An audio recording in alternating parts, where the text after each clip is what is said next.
we're doing today is, this is the last webinar series of a whole South Asia regional program initiative. That's the stakeholder engagement.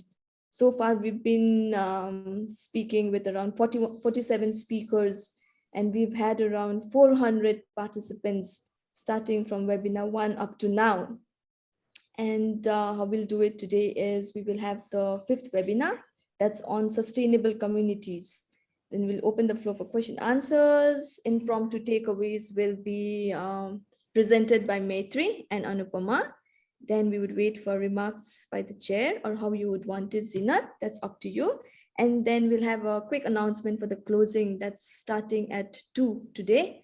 So I welcome everybody also for the closing. So the note takers and rapporteurs for today is Maitreyi and Anupama. So Maitreyi is also the co-leader and the leader of this theme on sustainability, sustainable communities. And Gargi, who is the coordinator of the food theme, is our moderator for today, and she will be the timekeeper. Next slide. Just quickly, a reflection of what we are going to, what was done, and also what we are presenting at the closing will be the remarks by all the chairs. So on behalf of the chairs, the coordinators will be presenting, followed by a closing remark by our directors. Next, and this is at 2 p.m. today, so you do have a 1-hour break after this session, and we join again. So also very proud and happy to introduce all our coordinators of all these themes. It has been a very busy week. We started this initiative on January 20th, and we are ending it today. Today is the 5th one, and the largest number of speakers from India was witnessed for the 5th webinar, where we want to see how we could improve the urban planning and regional planning structure for India. So that's 29th, that's today, that's where we are ending it. Next slide.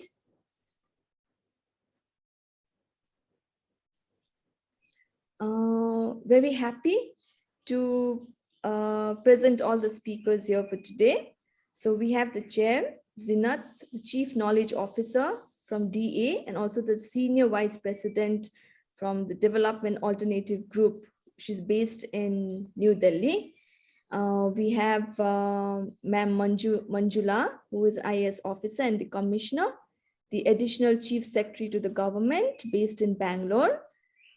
So today we are focusing more on the transport sector, but we also have other presenters who will be talking on social capital credits and also on risk trade-offs in environmentally forced relocation with few case studies. Followed by Manjula is Chintan, who is a senior manager, urban transport at the World Resource Institute in India. Then we have Ranit Chatterjee. All these are the panelists who were there for day 1. Go back, please. Maitreyi. So we have Ranit Chatterjee, who is the co-founder of Resilience Innovation Knowledge in India. Then we have Bala, who will be joining us. Oh, who has a record, right, Maitreyi? So we have a record play by him, Zeenat, just to let the chair know that he could not make it, but then he will be presenting through a recording that's there. Then we have Annesha Chowdhury, based in New York. She's a program manager for Asia Initiatives. And we have Rahul Srivastava, the co-founder, based in Bombay of Urbz. And Sundar might be joining us, but if not, then we will proceed with the program as it is. So with that, I request Zeenat to chair this session, and also request Maitreyi and Anupama to be ready to take the notes, because we will be presenting it at the end of the webinar, and Gargi to moderate. And please make sure that we finish it at 1 o'clock, because we will be rushing straight for the closing at 2 o'clock. So with that, I hand it over to Zeenat. Thank you, Smriti, for this interesting introduction to everybody, and of course, for giving me the opportunity to be here today to chair the session, which is a big honor. I just thought, before we begin, a couple of maybe 1 or 2 minutes. We've been focusing for the last 2 two sessions, which is the webinar 5, session 1 and session 2, we've been looking at cities, human settlements, urbanization as a phenomenon, etc. And it's very interesting when we look at it from the SDG perspective. The outline of this webinar series spoke about the fact that we are looking at goal 11 in relation to goal 2, goal 6, and goal 13, which is water, food, and climate change. But the interesting part is, if you look at goal 11 itself, it's in a sense it encompasses all the goals, because it's in the spatial space. It represents everything that's happening. So it really, the urban space, or the human settlement space, I must say, encompasses all the interactions that are happening.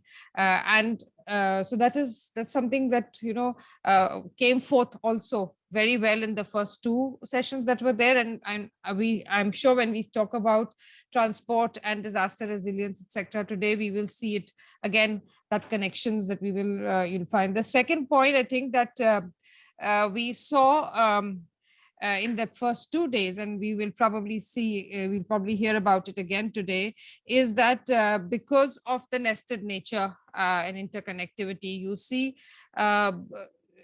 the human settlement not as a contained boundary, but a continuum.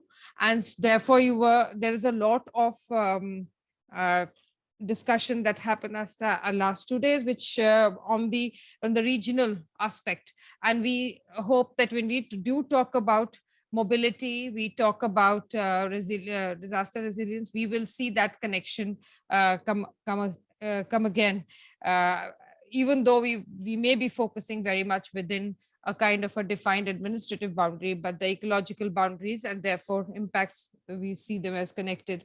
The third is the emphasis that we saw on the social and ecological aspects, which I'm sure now when we look at the two issues today, we will see it again. But what we will see probably more is the connection of the social, ecological, and technological aspects, because here is where a lot of that will manifest itself. And so we'll see the governance frames and the relational issues between the governance and the technology and communities and people, and hopefully small businesses and enterprises who are providing mobility services and others. So the role of the policy and the role of the service providers themselves and that relationship. And finally, when we are looking at goal 13 in this relationship, and not just goal 13, I mean, the whole phenomenon of urbanization itself, the densification, the increase in population, etc., we will see manifest the rapid change and the uncertainty that is increasing. And so the adaptive nature of the human settlement will come to fore, and how transportation systems and other systems need to respond to this sort of uncertainty and non-linear change. So how do we see the planning in mobility systems, the planning for disaster resilience, take care of this uncertainty in a future's perspective as a preparedness and capacitating the system perspective? And I hope and I'm sure we will hear a lot about these issues as we go forward. We have a very interesting lineup of speakers, and I'm really interested and excited to hear them. So with that, I will hand over to back to you, Gargi and Anupama. If you could, we've already introduced the speakers, so maybe you could help us start off now. Yeah, thank you. So maybe Manjula ji, please, ma'am. Yeah, I think Gargi will give us time, if I'm not wrong, like the other 2 days. Thank you. I'm happy to be part of this webinar organized by Future Earth Global Hub South Asia and the Divecha Institute for Climate Change, IISc. Hope I am audible and clear. Yes, ma'am. To begin with, I just thought I could, introduce my organization. I represent the Directorate of Urban Land Transport. This organization was set up in 2006, close on the heels of the National Urban Transport Policy coming into vogue. Now, we all are in agreement that National Urban Transport Policy proved to be a seminal movement in mobility planning, because for the first time, the discourse was focused on planning mobility of people rather than mobility of vehicles. And the National Urban Transport Policy also stressed the importance of land use and transport, and integrated land use and transport planning. At DULT, since inception, we have been focusing on promoting sustainable mobility agenda. We have been providing technical assistance, funding, and also policy support in augmenting public transport and non-motorized transport infrastructure and services within Karnataka, in urban Karnataka. And some of our flagship initiatives included promoting the introduction of organized public transport for the first time in 20 cities across Karnataka, promoting and ensuring the implementation of suburban rail for the city of Bangalore, initiating innovative initiatives like public bicycle sharing systems and so on and so forth. In the last few years, we have also started focusing on promoting research and innovation in urban mobility. As I speak, as per our research and innovation policy, we have already we called for certain research proposals on certain curated research areas, and that's in public domain. And we have also thrown a mobility grant challenge in association with the startup cell of Government of Karnataka to source innovations in urban mobility. Now, the topic given to me is about city planning issues. Now, city planning could be a complex subject. If you look at the type of jargon that we use, setbacks, FSI, TODs, and ground coverage, and so on and so forth, or it could be a fairly intuitive process. I just wanted to begin my speech sharing an anecdote with you all. Some years back, I was in the Bangalore airport waiting for a flight. And there was a family, and there was a 8 or 9-year-old girl traveling along with her family. She came from Texas to visit her grandparents in Karnataka. So I started talking to her, and I asked her, what is one good thing that you find here in Bangalore, in Karnataka, compared to Texas? And the answer she gave was a revelation. She said, in Texas, if we want to get something, we have to drive for long distances to be able to get it. While in Indian cities, in Bangalore, you just step out and you can buy whatever you want. That's mixed land use, that is accessibility to services. I think that little girl probably did not know all these jargon or all these, labels, but she was intuitively being able to understand the importance of planning in cities and how the planning should focus on accessibility to services to all.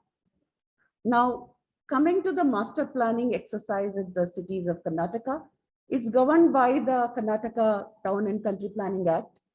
And in Bangalore, the master planning process started in 1970s. I think the first master plan came out in 1972. So we have 5 decades of experience to be able to understand whether or how master plans have influenced the shaping of Bangalore. Now, Bangalore was traditionally known as a garden city, air-conditioned city, pensioners' paradise. And my first impression of Bangalore as a schoolgirl was a city which has a lot of greenery, a city with a very good stormwater drainage network, which you don't see elsewhere. And all layouts in that time, in the earlier years, every layout that was developed by BDA or its predecessor, CITB, had a playground and a park. I'm from Hyderabad. So when I first came to Bangalore, I really felt jealous of the city and its inhabitants, because you don't see that, or you didn't see that planning in your own, the places where you came from. But what changed? And a lot of it changed, actually, when you look at Bangalore and how, the city has grown. Now, just to make a point here, unfortunately, over a period of years, the master plans, which are supposed to contain the vision for the city, which are supposed to drive the vision for city, have become land use plans. As a result of which we see that there is an increased population, no doubt there would be increased population. Bangalore as a city not only has natural growth, but also has influx of people coming in. But to accommodate this population, the planning process looked at an horizontal expansion. Of course, the right words may be used in the plans like compact city, etc. But unfortunately, we have not really built a compact city. The city has really sprawled. The area is increasing every year by 39 square kilometers or so. And you could see how from 1990, the city sprawled and became so big in 2015, and the growth is further continuing. So this is only up to 2015, but it is still continuing. Compactness has many advantages because if city is compact, you can provide a good basic infrastructure and services. Today, the sprawl is so much, all city agencies are really struggling hard to get good infrastructure and services to the peripheral areas and to everybody. This leads to an inequitable kind of a system because you find people who are unable to procure housing or whatever in the central cities. They go to the periphery and they have to make do with a very inefficient kind of a infrastructure. Now, just to also make another point on the density aspect of it. Now, Indian cities are naturally dense, but over a period of time, as we have seen, in most cities, the densities have actually started decreasing. And this is also is an impact of the sprawl and urban sprawl as transport planners and as a transport planning organization. We are very much concerned with this urban sprawl. No. There is also another point which led to the sprawl in Bangalore. Now, there was a comment about the regional planning. Now, the planning for Bangalore cannot be just the plan for Bangalore. It has to be in congruence and harmony with the master plans of other cities and towns in its hinterland. Now, I just took an example of one of the towns, Anekal. Now, Anekal is a small town with about 46,000 population as per the 2011 census. And the annual growth rate of population is around 2.9%. Now, such a small town would have required a small local planning area so that we built compact town. Instead, we have such a large local planning area and we have such projections of population, which I don't think we would reach in the next 2 decades. As a result, the urbanizable area around in the local planning area of Anekal is so much that development is happening at the periphery adjoining Bangalore, leading to actually the Bangalore's boundaries being stretched out. So that is also leading to urban sprawl. So this process of ensuring compact city growth, not just for the city, but also for the other cities in the hinterland is very much important from our point of view. Just wanted to come back to mobility. Now, Bangalore has this bus transport service in 1940s. And we know that the bus services in Bangalore have really been the lifeline, have been the prime mover of people in the city. And BMTC, our transport operator, has been in the profits earlier. And we have seen a mode share of more than 50% at some point of time.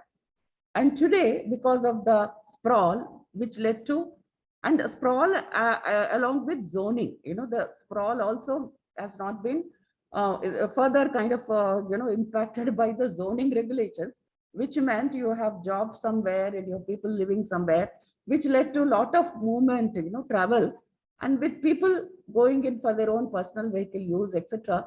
And today Bangalore has almost close to 1 crore vehicles, mainly two-wheelers.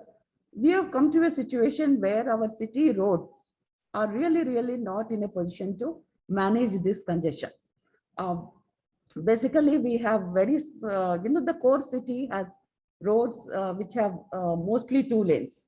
Now, you can't really keep on expanding unless you want to really cut all the trees and make, Bangalore's, charm go. So therefore, you have to manage with these 2 lanes. And in these 2 lanes, you have people crisscrossing across the core city from one end to the other, that congestion is impacting our bus services, as a result of which we have seen the mode share of the public transport is also coming down. Today, metro, which is about 42 kilometers, and BMTC together cater to about 45% of the motorized trips.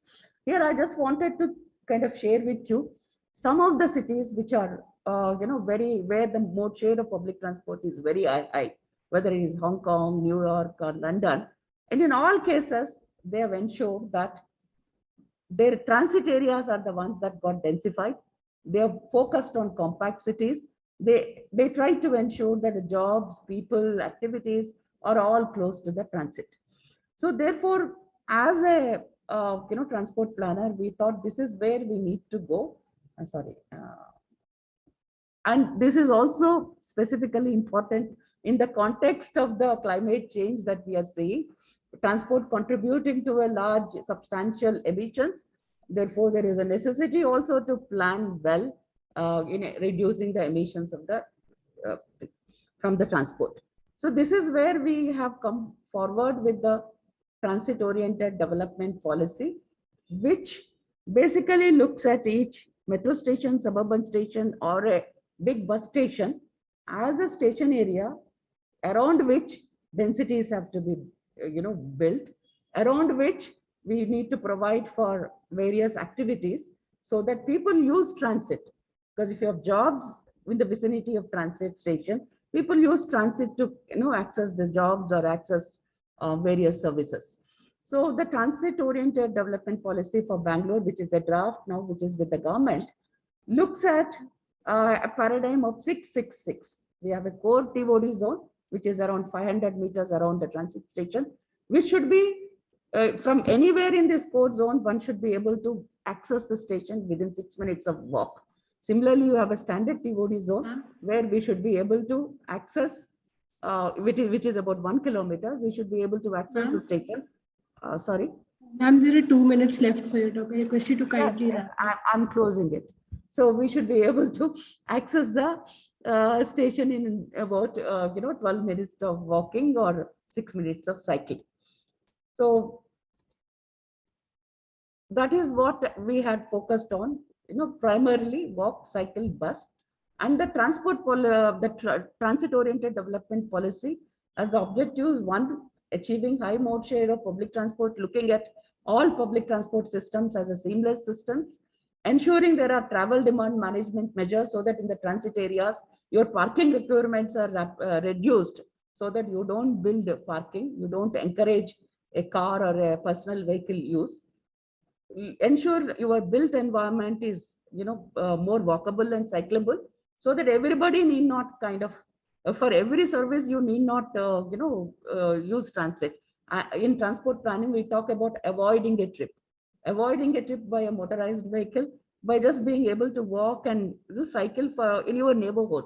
That is important even from the health point of view of the city, and also from the perspective of inclusivity, because older people need not be dependent on somebody else to take them along to somewhere. They can walk across to the nearby neighborhood park or to any religious place or whatever by themselves. So it is also inclusive in that way. And we have also a lot of anecdotal evidence which says more women walk. So by having these neighborhoods which are walkable, we would be also ensuring inclusivity.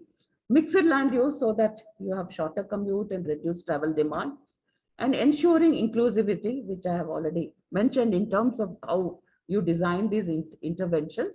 And finally, enabling high quality of life through placemaking and sustainable practices, and having a framework which kind of ensures, which takes everybody along. The communities, we need to take the communities along. We need to take the private sector along, because finally the investments cannot be done by the government alone. There has to be densification happening because of private sector development.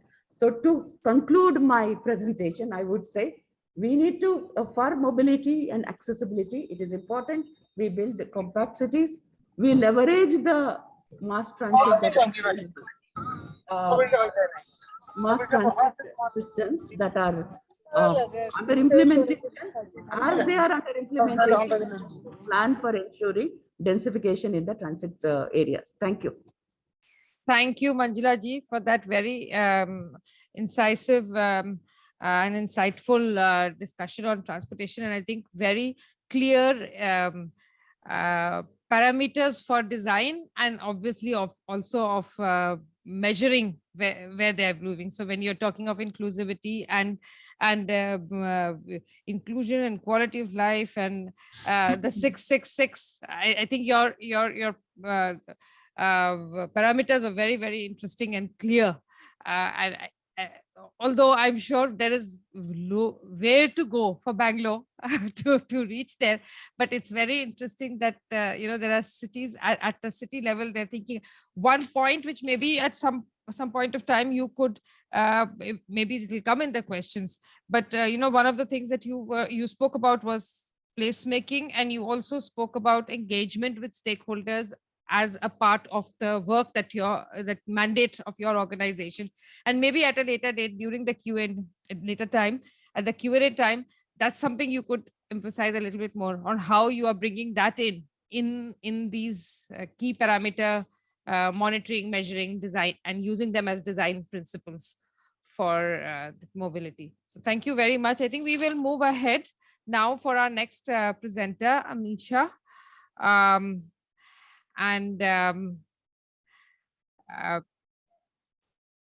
So Annesha Chowdhury will be talking about the impact of social capital credits in the underprivileged Indian women community.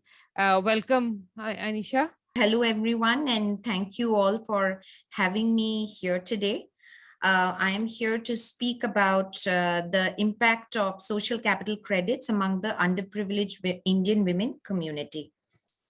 So the sole reliance on financial capital has limited the capabilities to transform communities and bring about change and lift people out of poverty that leads to sustainable communities. At Asia Initiatives, our mission is to establish sustainable communities by empowering women and their families from underserved communities in the United States, Africa, and especially India, by increasing their access to healthcare, education, and livelihood opportunities. Our solutions are all pro-women, pro-poor, and pro-environment, and co-designed with community members so that they are relevant, contextual, hyper-local, and inclusive interventions. Sustainability cannot be achieved unless the social capital and the ecological capital within society is leveraged and communities are strengthened to build their own resilience. We design all of our projects with the sustainable development goals in mind so that people can continue to adopt these programs even when we exit. Communities with the greatest need and women with the greatest need are identified through Socratic dialogues and projects developed through multiple conversations with communities. In all our projects, we build in resilience and sustainability through our award-winning, innovative virtual currency for social good, social capital credits, which is our persuasive technology for behavioral change, also known as SOCs. So why SOCs?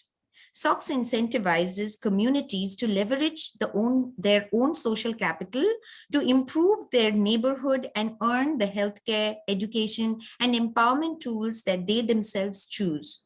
SOCs also catalyzes development without the sole reliance on money. In this model, people or beneficiaries of our program, especially women, do acts of social good to improve their own communities to earn SOCs that they redeem for access to different modes of empowerment, which can range from skill development trainings to healthcare and hygiene products and sessions, support for employable skills, or microcredit to start a small business. Deep conversations with the women or community members facilitated by our local partners help us to develop earning and redeeming menus or activities that people want to do in order to earn and spend their SOCs. All earning and redeeming menus are developed during the Socratic dialogue phase, which include activities that need to be incentivized within those communities. These menus are diverse and based on the needs of the women, for example, relevance, and designed to incorporate change should the women wish to incentivize a social good by introducing a different activity. Most of our initiatives fall within the umbrella of cascades of learning, cascades of upskilling, and integrated community-based development programs. In cascades of learning, participants or young adolescent girls are enrolled in our program to earn socks through peer-to-peer mentoring within their community so that younger children can continue to stay in school. The peer mentors are young women or young change makers within their community who spend their socks on developing employable skills through digital proficiency training, training on innovation and design thinking, access to spoken English classes on Zoom, confidence building sessions in Asia Initiative funded digital learning centers and maker labs that are equipped with low-cost Raspberry Pis. For example, in Rajasthan, children or young girls who are at high risk of becoming child laborers redeem their socks for sessions in design thinking, sessions on entrepreneurship to develop their own innovations, and a seed grant through our maker labs that are fully equipped with trained instructors and low-cost digital devices. They earn their socks by tutoring 2 younger children thrice a week. Similarly, in Odisha, Maharashtra, and Uttar Pradesh, the participants, especially young women, earn their socks by mentoring younger children that they redeem for digital literacy sessions and other employable skills. Mentees can become mentors of the future and similarly access empowerment opportunities, and that is how the cascades flow. In cascades of upskilling, women farmers receive training to teach other farmers on sustainable farming practices that are nature adapted and environmental friendly and help enhance agroecosystems, who then teach other women farmers to earn socks. Some of the training activities include contributing and management of domestic waste to create their own vermicompost, or building bird perches with locally available material to enhance natural pest management within their farmlands, and making their own organic fertilizers. Women farmers can also earn socks by planting and nurturing 3 native tree saplings within community spaces or near water sources. They spend their socks for seed support and tools to establish their own organic nutrition gardens, or for upskilling trainings and certifications and market linkages so that they can have sustainable incomes. Growing food for themselves and their families helped them sustain, especially during the global pandemic, and served as a safety net for the women. We, of course, continue to provide support and help the women and children to access training opportunities where they can receive in-person mentoring from within their own community on skill sets that they cannot access due to financial or other socio-cultural reasons by connecting them to peer trainers, government programs, or private institutions. In the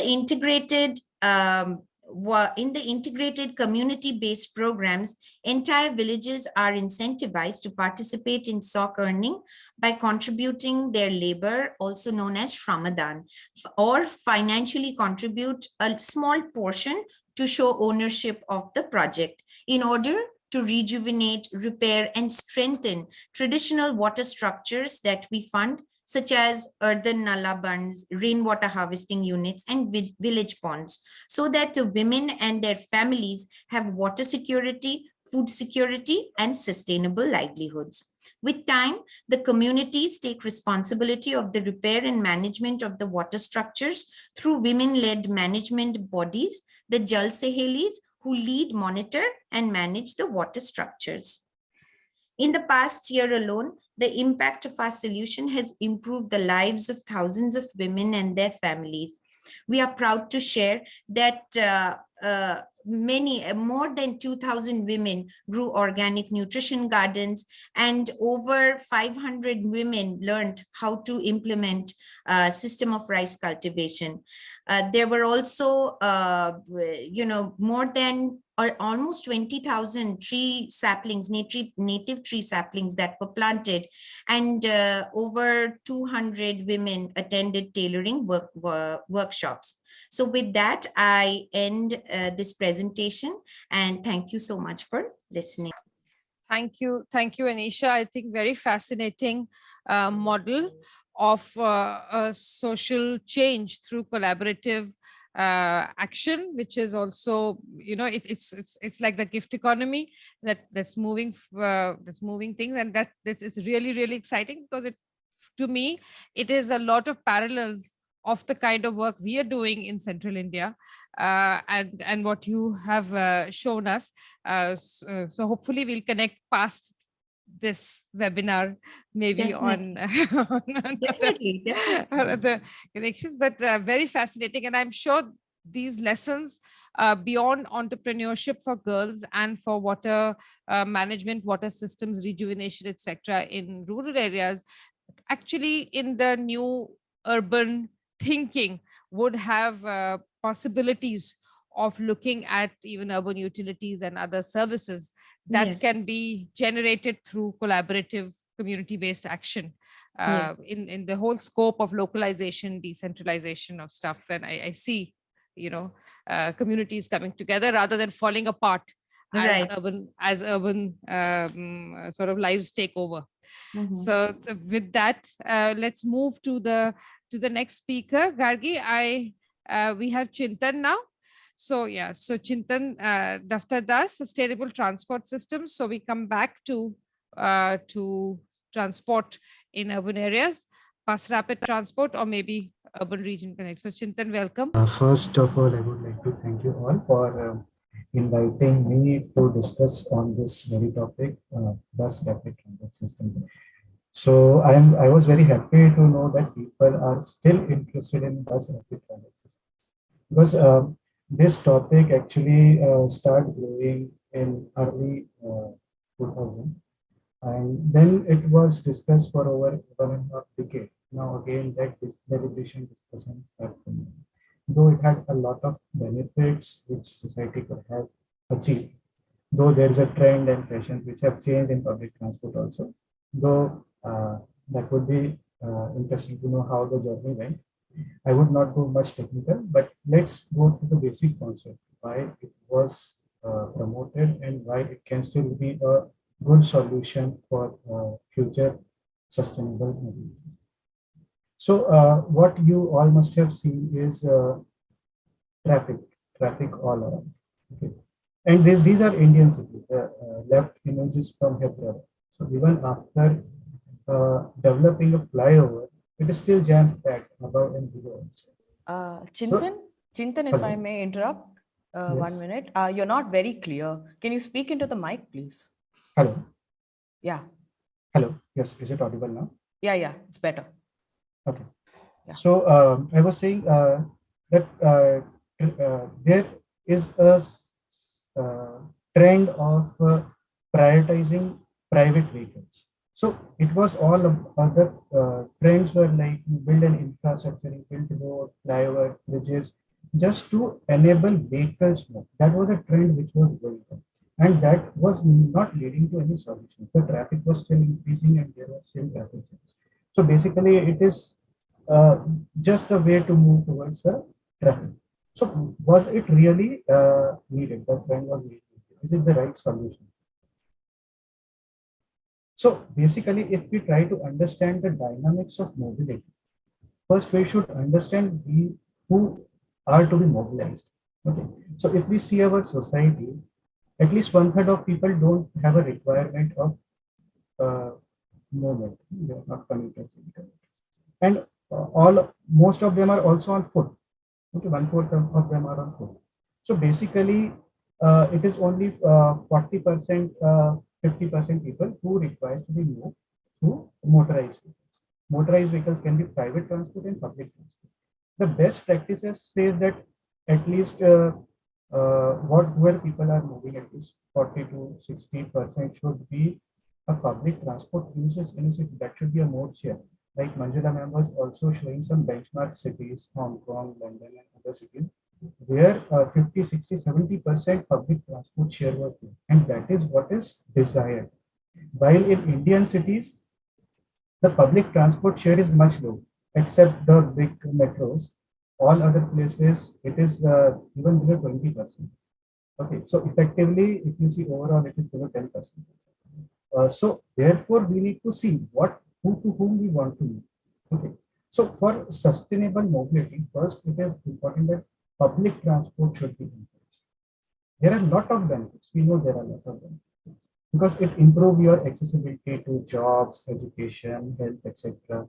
It is a most affordable and equitable connectivity. It gives everyone an equal chance to access all these facilities, job opportunities.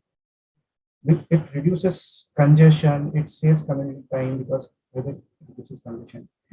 Also, per capita fuel consumption is also low. So you actually contribute at a national level for duties, those things are less.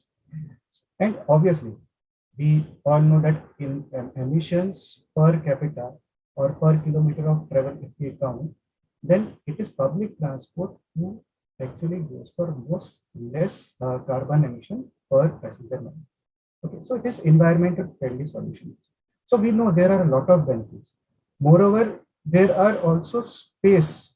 Indian cities are very dense. They have a limited road network. They have a limited finances to develop their infrastructure. So we have to optimize our road space. So therefore, National Urban Transport Policy change its focus, shift its approach towards moving people and not moving vehicles. And that was where the beginning of mass rapid transit system came into more discussions. So increasing mode share of public transport became a priority for the city. So that was a shift in approach.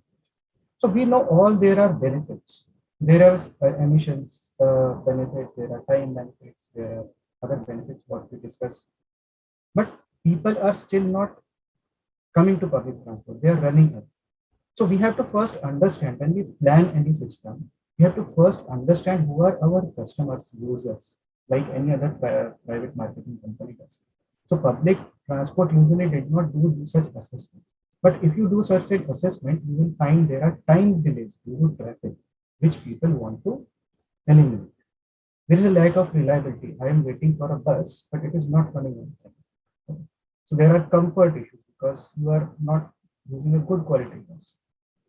There are safety issues. It is inaccessible. And now the generation which is there, they are also connecting with their faces that I am using a bike or a metro or a bus.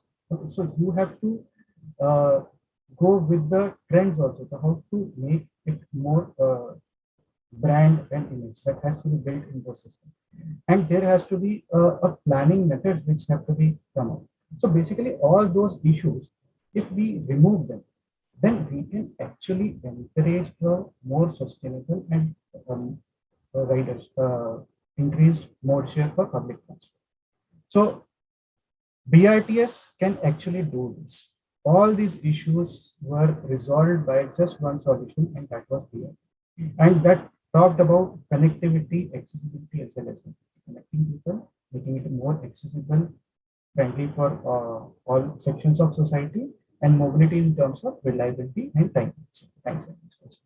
So buses have always been a backbone of urban transport systems in India. Okay, so BRTS was always talking about moving people. Okay, this is an image from Ahmedabad that was done. There it shows that a two bus in one lane can just acquire a small space, and within 10 seconds of a signal, they can move 150 people. While there is a long queue which is just 2 minutes of a signal for a clearance, and it is still moving less number of people. So basically, BRTS is not just one side is moving people, but other side is also you are utilizing space optimally. You are saving public time, and you are making streets more safer, and that is the responsibility what cities take. So if we see how BRT system has grown even across the globe. Okay, so there are more than 190 cities, maybe now 200 cities, which have BRT systems. And most of them have came recently in last from 95 to 2015, if you see, 160 out of 190 plus 166 came during this phase across the globe. And this was a phase when it actually increased in a very high rate. This everyone accepted that this is a more optimal solution with optimizing all the resources. Okay, while at the same time there were interest on metros and other forms of high finance incentive transport business. Okay. So the trend came across the globe, and with that trend also India was growing. So just not going into detail, but just taking few clips from couple of cities in India which have BRTs. So it started in 2006. The first BRT was inaugurated in Pune. It saw ups and downs. Initially, when it was inaugurated, it was in bits and parts, so people were not able to see the benefits better. So they learned over the years from other cities. Now they have upgraded their systems, planning, and they are operating it now across countries. So they increased their system, but that was a beginning. Ahmedabad actually became the model. It was the third system in India, but it set the tone of how the system should be planned comprehensively. So you have to not look into one component, but all components, all infrastructure from planning, operation, care structuring, system planning, ITS monitoring. So everything has to be thought together. And today, Ahmedabad is running more than 96 kilometers of BRT, okay, with 1.56 lakh passengers per day. And now they are going all electric. They are phasing out. They are in last year of phasing out all the diesel vehicles. They will be having 300 electric because they already have 200 plus. Then the Indore BRT. Indore BRT started as a pilot. It is running only 11 kilometers, but it is carrying 1,500 passengers per bus per day, which is more than double of any other bus systems in India. So usually bus systems carry 700, 800, 900 passengers per bus per day. They are almost double of them. So even if it is a small section, but we have shown how even more people can be managed in the system. Surat is the biggest network BRT in India. It is running almost 108 kilometers today. And Surat was the city, the only city which developed this system on its own. So all of the systems were either taking grants from center, state, or other funding organization. But Surat, after it's 30 kilometers from Jaya, the rest 78 kilometers they had built from their own resources. So they understood that why it is important, and they continued building it irrespective of fundings are there.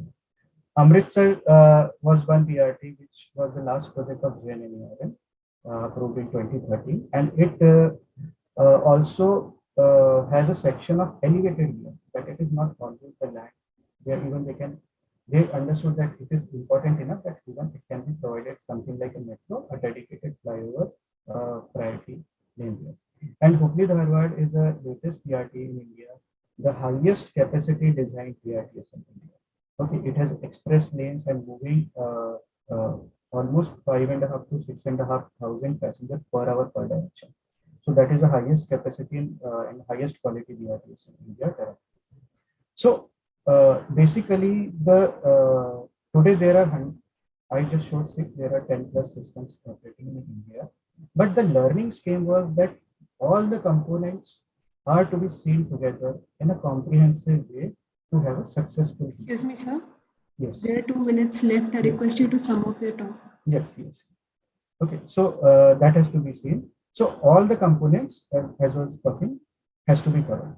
Network planning, every city may have its own requirement. Like OD require planning in the city of Ahmedabad was different, while in case of Hubli Dharwad was different. Okay, so one may have a corridor, one may have a network development, trunk and feeder. When you do, you also have to make an operation plan that where people are moving. So Hubli Dharwad identified the need of different routing on the same corridor, but also need for express lanes. So that is therefore having 2+2 lane BRT. The efficiencies were also seen that even if 50% increase in speed can increase staff productivity, vehicle utilization, it can reduce cost of operation, cost of investment, and therefore it is much better. And not only that, it also saves times of normal car and bike users. So that simulation was also done. You also select type of fleet and a frequency. So systems can go up to 14,000 passengers per hour per direction in India, which are equivalent to mono and LRTs. So system has to be planned holistically. So taking learnings from other cities would be made it first holistic system, developing its infrastructure. And therefore, other than the infrastructure development, the stations create an identity, okay, for your city. It becomes a landmark, and they are accessible, safe. They are usually kept at center because of its safety, efficiency, and interchange capabilities. And when the BRT is planned, it is actually developing an entire street from edge to edge. So it is not only like metro, it is just developing the flyover, but it is developing an entire edge to edge, including pedestrian, cycle tracks, landscaping, lighting. Everything is planned. So it is a holistic solution. We nowadays even use technology to monitor, maintain, service levels are ensured for the end users, public. Surat made a comprehensive plan that if BRTS is planned, they have to also develop a city bus as a feeder network. They have to develop interchanges, depots, and they also made parking policies, public bicycle sharing as a last mile connectivity. If we see transit-oriented development opportunities, like we were discussing the other day also. So in Ahmedabad, this is one of the locations. If you will see, just because BRT came, there was a lot of development in this area. From this learning, the Ahmedabad also made a development plan in 2013, which was not talking about expansion of areas, but densifying it areas to POD. So trip lengths can be contained and more sustainable mobility can be. And this is the front page of the development plan that shows that how much importance they gave to the transit oriented development in land use transport. And the transformation, like this is one of the junctions in Ahmedabad. It was like this before BRT, and they actually transformed this after BRTs. Yes. And similarly, this is one section in Surat where it was just a canal road. So they took this as an opportunity and developed it holistically. So BRTS is also improving the quality of life and community. So basically, BRT can give all solutions what we were discussing as gaps for city, from reliability to efficiencies, the quality of commute and quality of urban environment, improving land values, improving sustainable development. So it is a one-stop solution and a strategic intervention, which actually made a push to last 1.5 decades. And just now the trends are changing. People are moving towards more of a metro that has become a trend and a fashion. And let's see where it goes, but eventually buses will still be there, whether metro comes, mono comes, metro neo comes, metro light comes. So we have to ensure how buses are more improvised and people are able to have more accessible cities and a better quality of. Thank you, Chintan, for this sort of presentation, which took us through so many cities and how the BRT is really making a change. I hope in the Q&A comes, maybe we would have an opportunity also to discuss a little bit on challenges from the planning and implementation perspective of the BRT. We are, I think, running a little bit. If Sundar doesn't come, then we are on time, but otherwise we're probably running behind schedule. And I must call Rahul now as our next speaker, for whom it's very early in the morning. And so thank you so much, Rahul. He'll be speaking on circulatory urbanism, the ties between urban and rural. So welcome, Rahul Srivastava. So basically, I'm very happy to be part of this particular sequence, because there's a lot of focus on transport, and mobility is a variable which often gets ignored, when we look at any kind of analysis of urban, rural, or general administrative contexts. And so therefore this focus on mobility is very important, and I specifically emphasize mobility more than transport, because transport is a part of mobility, and mobility actually can also occur in other ways. And this is really what my presentation is going to be about. Please excuse me, for I would really like to use this time more to communicate the concepts and ideas rather than to make a presentation of the study which we did do with together. I mean, I did it together with Matias, Echanove, the co-founder of Urbz. And we worked with the Forum for Mobile Lives, which is a think tank affiliated to the SNCF in France. And we worked over almost 8 years trying to understand the relationship between urban practice, the need to look at urban planning in the way in which many presentations today have actually done, by focusing on within the boundary of what cities, what the urban boundary is, which is a city or a town, and then trying to connect it to a larger horizon, which is the larger context in which urbanization takes place. The idea of a larger horizon or a larger context within which urbanization takes place is very important, because today when we talk about environmental concerns, environmental issues, we realize that the footprint of a city is way beyond the physical designated boundary of it. So a city gets water from outside, a city gets labor from outside, and this use of resources which go beyond the physical boundary is very important, because otherwise we land up always finding the boundaries under pressure at some point or the other.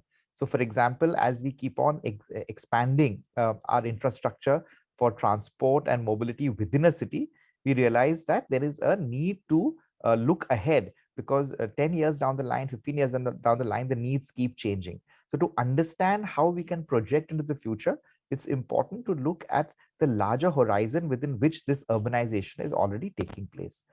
In this context, our study on circulatory lives and circulatory urbanism makes a very, very simple observation based on studies which have been done for a very long time in India, but not necessarily from the point of view of urban planning. So for example, my training is as an anthropologist, and I work with urban planners and architects and try to bring in a cross-disciplinary approach towards looking at at phenomenon which we usually designate as either urban or rural.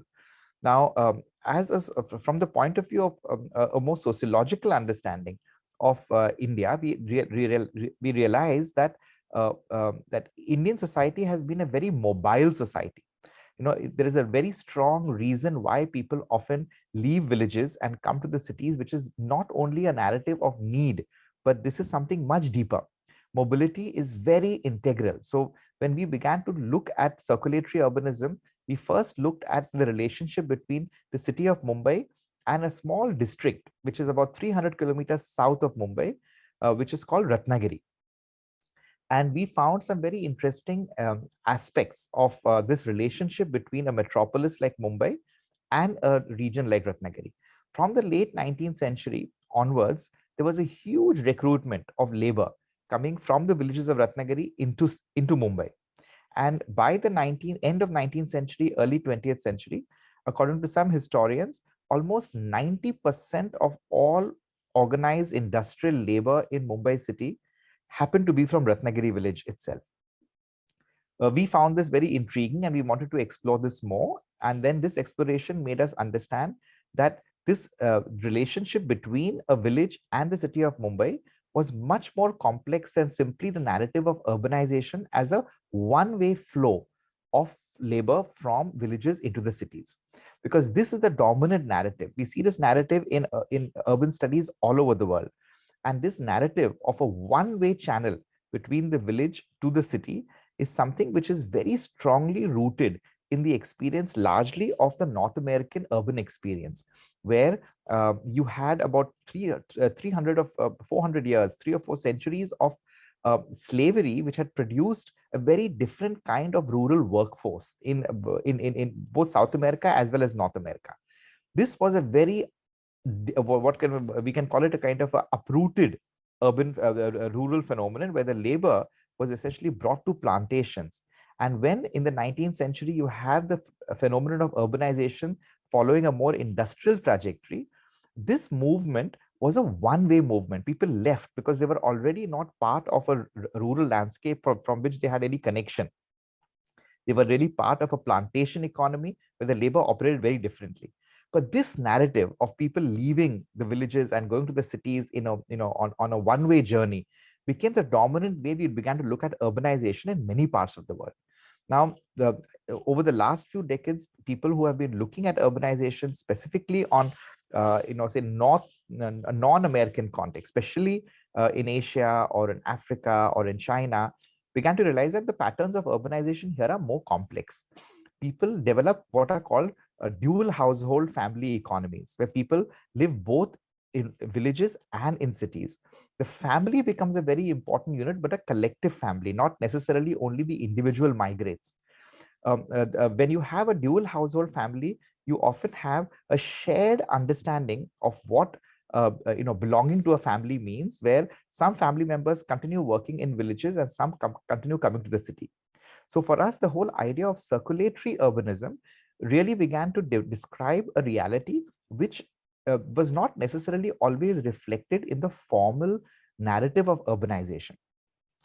We found that India particularly, even more than China, or even more than the countries in the African subcontinent, were highly mobile, and the one reason for that was that India had a very well-established railway network in the 20th century.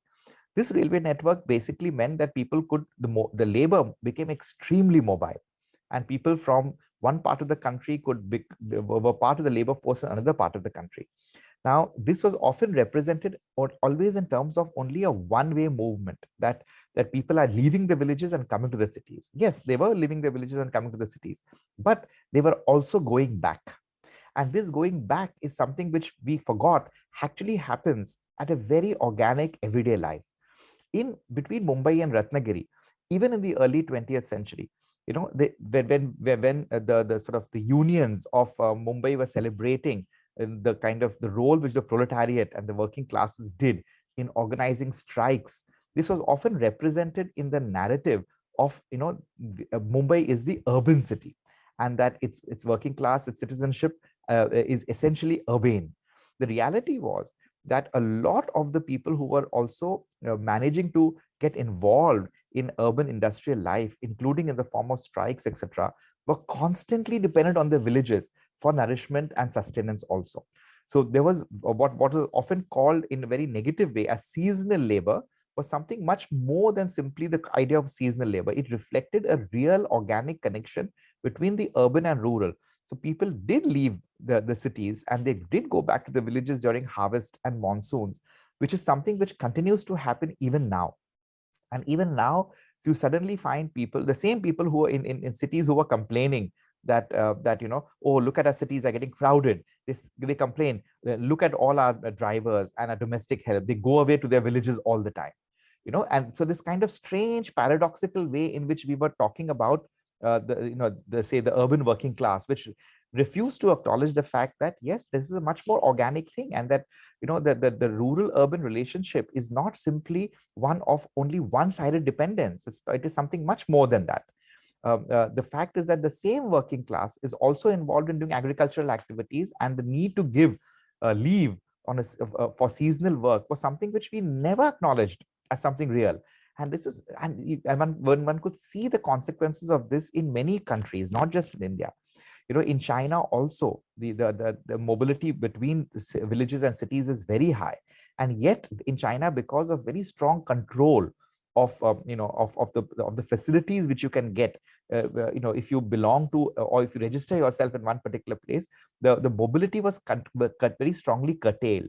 And yet you could see with heavy urbanization in many cities in China, the rural urban sort of movement of labor always represented a very strong desire to return back also. And there was it became very sharp, particularly when on New Year's, when people would be taking trains and rushing back to their villages.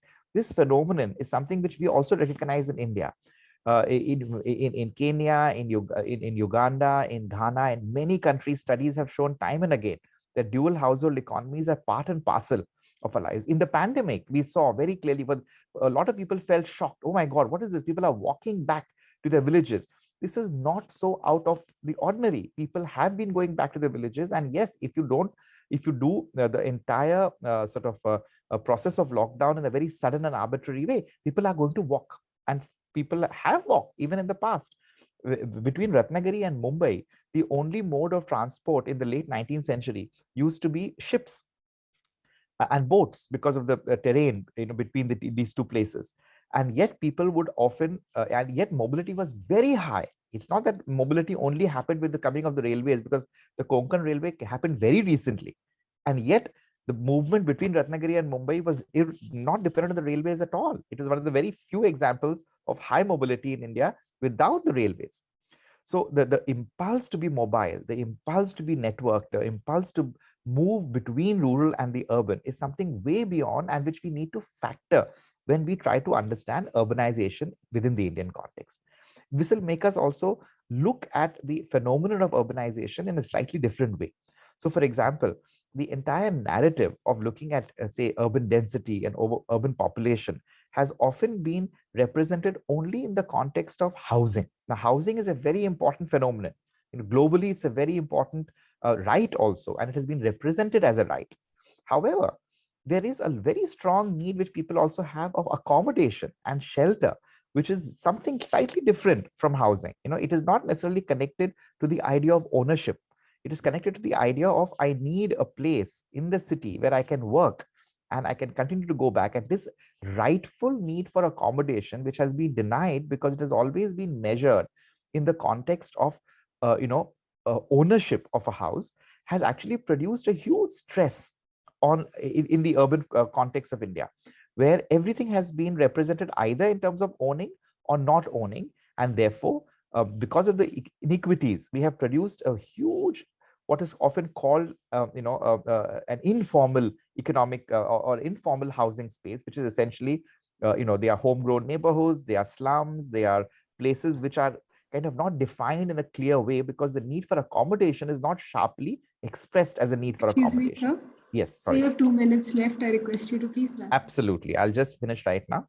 So what is important for us to understand, therefore, when we look at the phenomenon of urbanization, and we look at all the pressures which cities and towns actually have, is to also relate it to a larger phenomenon, a more real phenomenon, which is linked to the fact that the urban-rural relationship is a dynamic one. It is not a one-way street. We're not talking about managing hordes of people coming alone to the city, but we're looking at very different needs which people may have.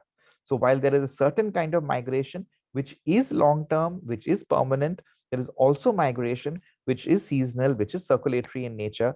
And given the context of India, which is predominantly still, whatever we may say, a demographic shift from populations from one part to the other, it does not necessarily mean that we are all getting urbanized.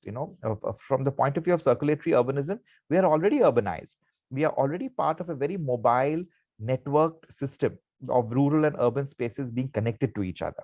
So I just wanted to sort of leave with this thought and this conceptual sort of a framework through which does not contradict anything which we've been discussing so far. It only complements it. It just provides a larger horizon within which we can locate what is happening to our cities in India.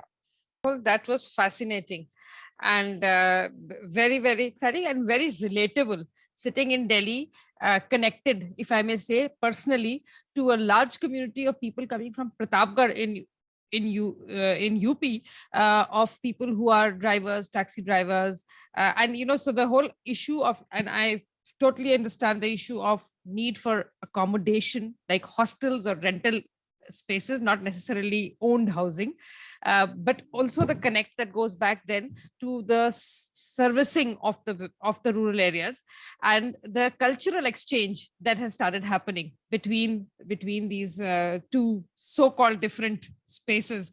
Absolutely interesting, fascinating. And of course, I see a space where we may call them rural migrant workers, but their identification of demand for skills and services, and therefore a space which prepares new migrants as they enter into the urban sort of workforce, if you may say so, or service force, if you may say so. So you actually have a very interesting possibility here, and it is happening. I mean, then when they go back, they speak about what is needed, what kind of skills are needed in the urban areas, and so somebody else comes in with that skill requirement in mind, and sort of services, and of course goes back again and takes back a lot of social and cultural sort of connections back and forth. And yeah, and we benefit as urban areas as well, urbanites, so to say, the city dwellers as well, from all of these, from the palm jaggery that comes from Kolkata,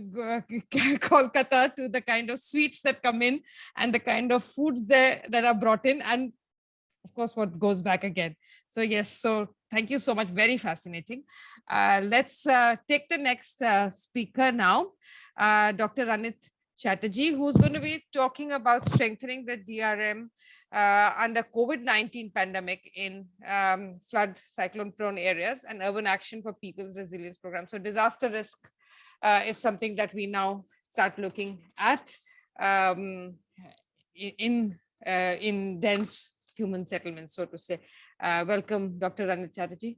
Thank you so much for the introduction. And I think now the risk perception is quite high. Possibly this is kind of high time that we all start thinking about the disaster risk that each of the cities where we are located, the kind of risk that we are living in, we are exposed to in our daily life. And I'm sure many of you are joining from India, and possibly this current COVID situation actually became an opportunity for the general public in India to hear about the Disaster Management Act, which came into existence in 2005. And being like a disaster management professional, someone who had kind of gone into the academics of disaster management way back in 2008, we had this urge within us that someday possibly people will hear about this Disaster Management Act, it will be implemented. And though it should not have happened this way, but then possibly this is the first time when after 15 years of its coming into existence, people have heard that there's a Disaster Management Act. And why I am talking about the Act is, in the Act, there are different levels at which possibly the disaster response, as well as the there are two different aspects. Earlier it was more focused towards response. Now we are more focused towards proactive disaster risk management, and the delineation of responsibilities has happened at the national level, at the kind of state level, and also at the district level. This is a hierarchy that is there. And when we talk about the urban centers, or mainly the cities, possibly the cities have not been really focused in the Disaster Management Act. And that has been a gray area. When I used to be part of the disaster management team in government of Maharashtra, I was working seconded by UNDP. We did a lot of exercise with the government, with the cities, and we also tried to push for more focused disaster response and risk reduction, as well as risk management policies for the city. Because at the end of the day, the cities are the ones who are the service providers. And if there is not much of, kind of control or kind of guidelines that are given to the city, then it just remains on paper. And that's what has been happening. Like if you look at the Indian landscape of disaster risk management in the cities, cities are still struggling to understand where do they fit into this structure, because most of these things are managed at the kind of district level. But then there is this conflict of, or the power dynamics, which is playing, say, for example, in Mumbai, as an example, the Mumbai City Corporation is much bigger and much more influential than the district itself. So in that case, we had to actually change the whole setup and give the power to Mumbai City Corporation to act as the district disaster management authority rather than giving the power to the district. And these kind of, on ground power dynamics is very important when it comes to responding to disasters. So that's one part of it. When we talk about the current situation, this is possibly a case where we can put it as either compounding case where we have a COVID pandemic going on, and then there are issues, there are events like cyclones, floods, or there can be cascading effect of flood, which actually is creating, say, fire or any other issues. But if we try to get an overall picture of it, what is happening is these are events, but possibly the weakness or what we call is the vulnerability is possibly there within the system where we are working. And these systems are very much linked. And that's why we say that risk is systematic, because it is not single, just single sector or single discipline or single agency oriented. Possibly these are all interlinked. And I don't think I need to elaborate on this interlinkage. I'm very sure that all of you are aware of it. So this interlinked system, the event might be affecting one, but the ripple effect can actually disrupt this system at some other node. And once this node is broken, then the whole system goes for a failure. And that's where we are currently, that's what we are experiencing now. Let me give you an example. Like, say, for example, you have a cyclone approaching, and a cyclone which has made a landfall, and the electricity services have been disrupted. Now, what has happened is because of COVID current pandemic, this manpower shortage is there. People are falling sick. People are not willing to travel. So once the cyclone has moved, or it has it has moved on, there is a need for repairing, there is a need for maintenance, there is a need for, again, erecting the poles and getting the maintenance of the transformers and all those things, that kind of damages which has been caused by the cyclone. But then we don't have enough human resource to support it. That's one case.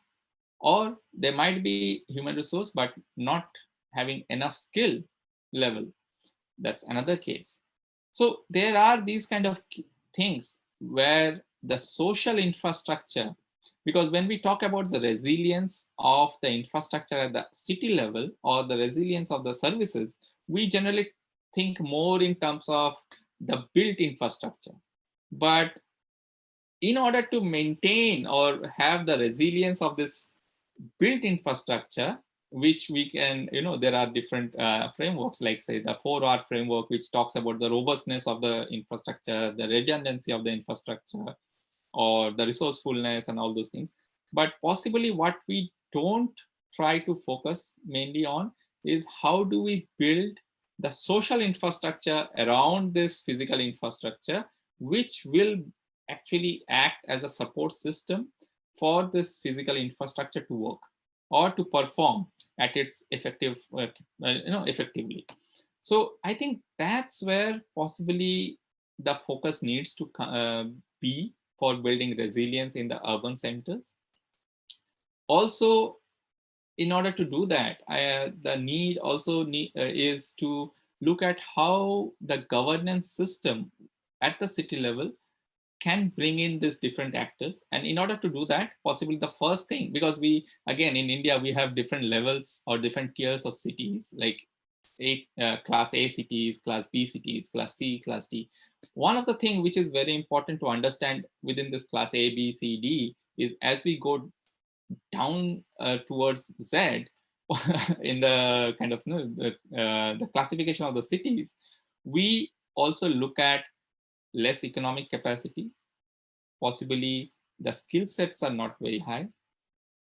At the class D city would have manpower crunch, And I have worked in class B, class C, class D, in fact, class A, B, C, D, all these 4 levels. And I have seen that possibly a class A city would be much more resourceful in comparison to a class D city, but possibly the risk is much higher at class D.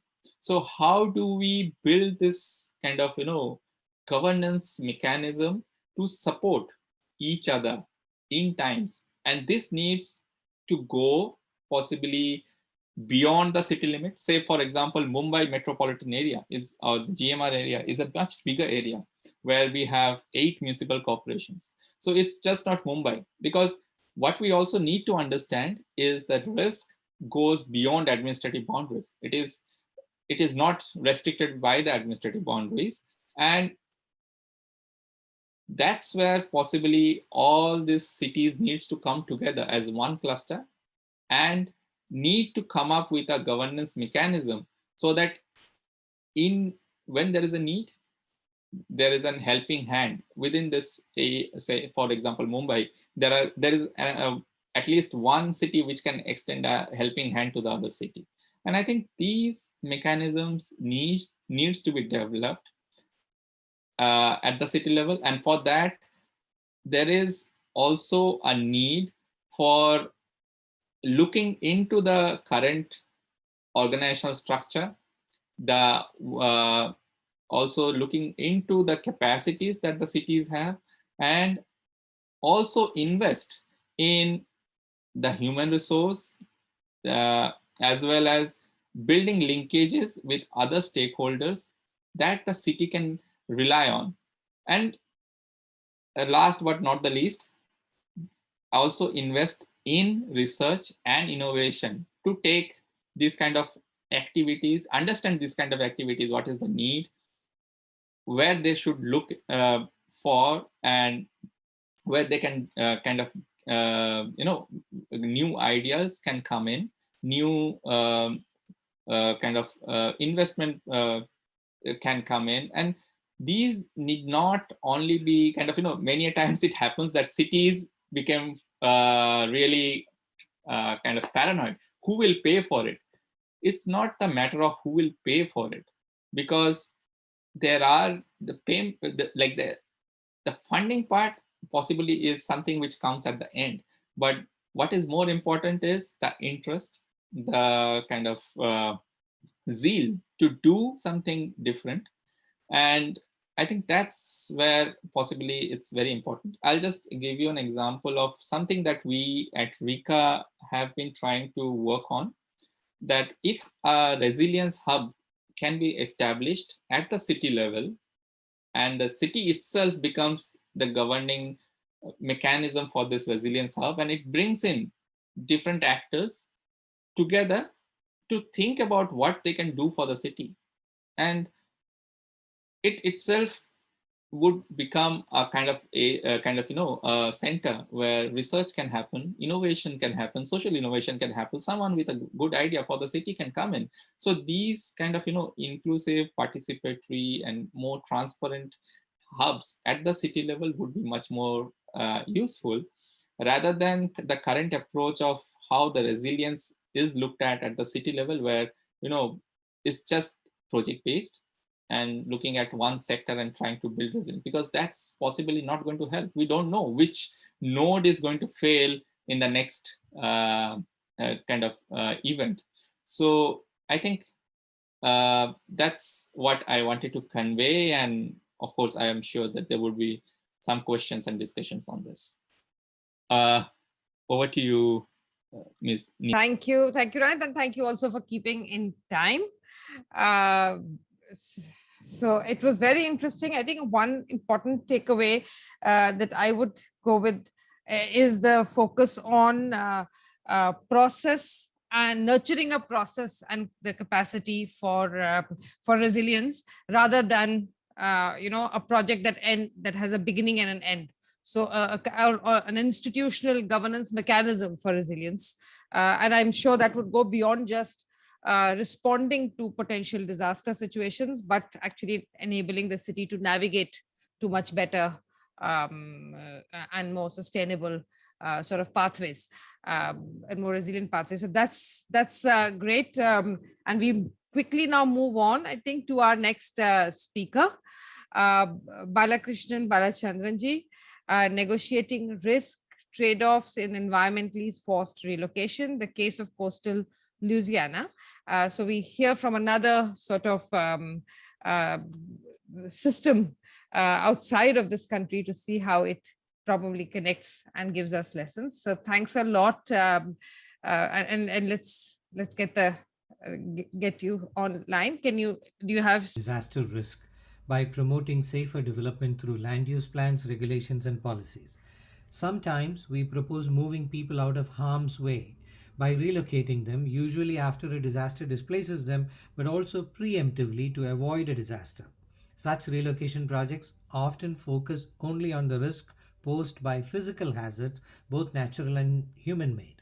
However, displacement and relocation disrupt life in numerous ways.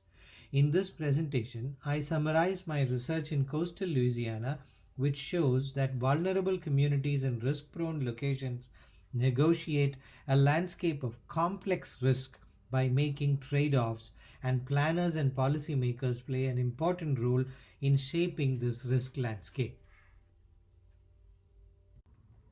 This topic is important and urgent. Worldwide, disasters displace millions of people every year. In 2019, 24.9 million were displaced. Out of that, climate and weather events accounted for 23.9 million. With global climate change, this picture will get worse, which means that we planners will be doing a lot of work related to disaster-induced displacement and relocation. We need better approaches, methodologies, and tools to address the issue, and that is what my research is about. I conducted a qualitative review of 53 disaster-induced relocation cases worldwide with Dr. Olshansky and Dr. Johnson. This study was published a few months back. It explained the dynamics of relocation planning using a conceptual framework that followed the planning process from the scientific analysis to the relocation decision and its implementation. The study explained how this process is influenced by the community's relationship to place and the historical, social, and political context. While working on the paper, I was also doing field work in the coastal communities of Louisiana and witnessed firsthand the intensity of place attachment. It became clear to me that disruptions in people-place relationships impact daily life and need to be considered displacements in themselves. It also became clear that in lived experience, hazard risk is traded off against other factors such as livelihood, social capital, cultural identity, and health and well-being, many of which are place dependent. Therefore, these factors also need to be framed as risks. My research expands on these two ideas, reframing displacement and analyzing risk trade-offs holistically. I frame the following research questions. In a scenario of disaster-induced displacement and relocation, how do people negotiate the trade-off between hazard risks and other risks? How do planning and policy influence risk trade-offs? And how can planners engage with risk trade-offs and improve the effectiveness of plans and policies for risk reduction? To explore these questions, I undertook case study research using qualitative methods, including semi-structured interviews, participant and non-participant observation, and policy analysis. Please note that throughout this presentation, when I use the term hazard risk, I am referring to the risk of physical hazards like hurricanes, floods, land subsidence, etc. I selected the coastal communities of South Louisiana as the context for my case study research. Coastal Louisiana is sinking and the sea level is rising. Decades of building levees and canals change the sediment balance in the delta, causing extensive land subsidence. This map shows how much land there was in 1960, and this map shows how much was left in 2017. Going over that once more, 1960 and 2017. Between 1930 and 2017, the Louisiana coast lost over 2,000 square miles. This situation is aggravated by frequent hurricanes, storm surges, flooding, and erosion. The most impacted people include indigenous tribal communities and other vulnerable minorities. Environmental scientists, social scientists, and planners are researching the situation here and responding to it with interventions for adaptation and resilience, such as the Coastal Master Plan and LA Safe, or Louisiana's Strategic Adaptations for Future Environments. The coastal communities of Louisiana can be considered a critical case for research on risk trade-offs because of these three factors: the rapid environmental change, its impact on vulnerable groups, and the ongoing resilience and adaptation efforts. Moreover, we see situations like that of coastal Louisiana worldwide, especially in the global south. So learnings from Louisiana are useful everywhere. Between December 2017 and Jan 2020, I traveled to coastal Louisiana 9 times, staying 2 to 3 weeks each time. My first entry point was attending community meetings of the LA Safe planning process that I mentioned earlier. Later, I worked as research assistant to a professor who was engaged in research in an indigenous tribal community. Snowballing from these contacts, I recruited participants for my study and conducted semi-structured interviews with community members and experts. I also attended meetings, had informal interactions, and spent time in the communities relevant to my research. Let me share the key findings from my research. First of all, risk is complex. People in the coastal communities of South Louisiana deal with an interconnected cloud of risks, including environmental change, economic impacts, shrinking communities, demographic change, and gentrification. Hurricanes, storm surges, floods, land subsidence, salinity ingress, and environmental pollution cause destruction of homes, loss of livelihoods, deterioration of health, and erosion of wealth. Communities shrink as families and businesses move out. For those left behind, cost of living increases and property values decrease. Homes are bought out by commercial activities such as fishing camps, and neighborhoods decline. Next, displacement is attritional. One of my interviewees, Bob Billiot, is in his 70s and lives down the bayou. He used to grow food on his 16-acre lot, and now he has only 6 acres. The rest is underwater. He used to be a shrimper, but he cannot make a living from shrimping anymore. Because of environmental changes, he has to go much further out with a bigger boat, and he cannot afford it. Everything around Bob has changed. He would leave if he could, but he cannot afford that either. He still lives in the same place, but the place has changed so much that he is, in effect, displaced, disconnected from the place where he has lived for decades. And Bob is not alone. I heard the same story all over the bayous. So what does the big picture of complex risk and attritional displacement look like? When oil and gas, shipping, and other industries came into this region, they generated local jobs. Many of my interviewees got these jobs with minimal education, picking up skills on the go. Unfortunately, these industries also changed the landscape, causing land subsidence and environmental degradation aggravated by natural hazards. All these changes negatively impact fishing, shrimping, oyster beds, agriculture, and many other traditional livelihoods. Meanwhile, job profiles in the industry are changing, requiring higher levels of skills and formal education. As the environment and economy change, people move out and the community shrinks. Service establishments move out and cost of living increases. As property values drop, people and other activities move in, and one of two things could happen: gentrification or neighborhood decline, and both negatively impact the original community. In this scenario of spiraling change, displacement is a continuous process. The bayous are changing faster than its residents can adapt. In this environment of complex risk, some people make distress moves out of the bayous into a new set of uncertainties. Even for those who stay, The place has changed so much that they are in effect displaced. Each risk that impacts them hacks away at their rootedness in place. Attritional displacement is the term I use for this erratic, episodic erosion of people-place relationships. My next finding is that trade-offs are inevitable. Emily Verdon is a single mother in her early 30s and works 2 jobs to raise 2 kids. She doesn't have flood insurance. She is aware of her flood risk. A house at the back of her street took some water in the last flood, but she is struggling to make ends meet, and so she is making a trade-off between flood risk and her family's daily needs. Another example, John Bodo, in his late 60s now, has been a shrimper all his life. He has been through multiple disasters and displacements. Initially, he decided to stay put in the bayous because that's the only life he knew. When his house was destroyed the 3rd time, he moved inland and tried working on a farm. That didn't work for him. He lost money, suffered a heart attack, and moved back to the bayous.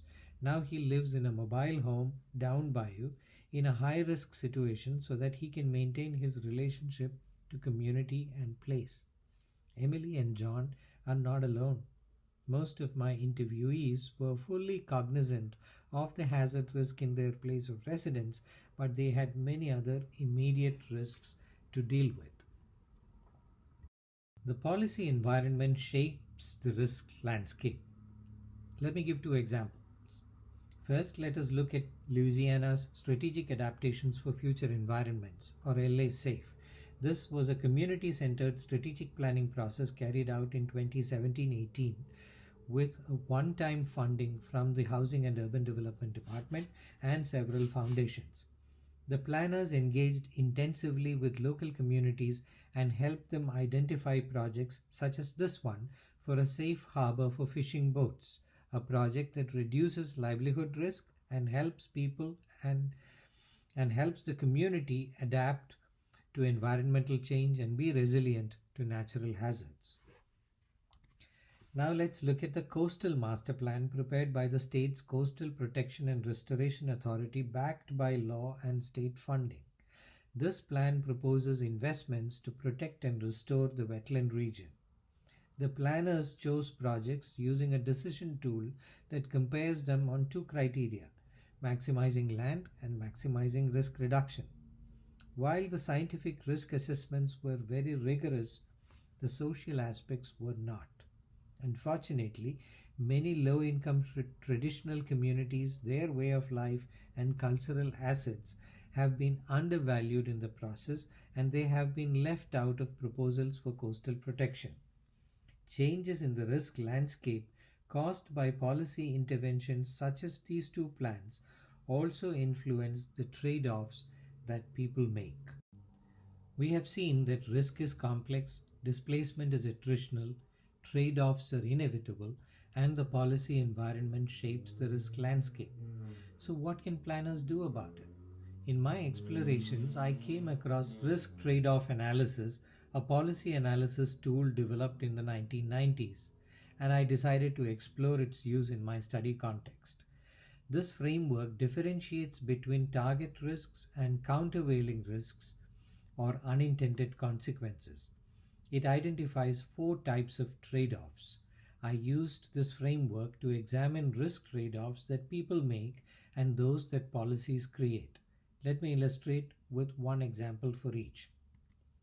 Risk offset is a trade-off where the same adverse outcome is created again but offset in space and time.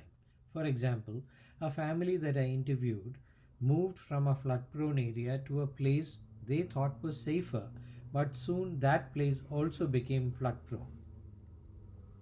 In risk transfer, the same risk is shifted from one group to another.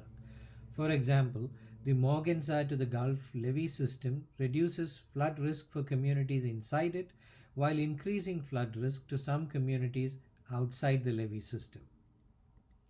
In risk substitution, one type of adverse outcome is replaced by another.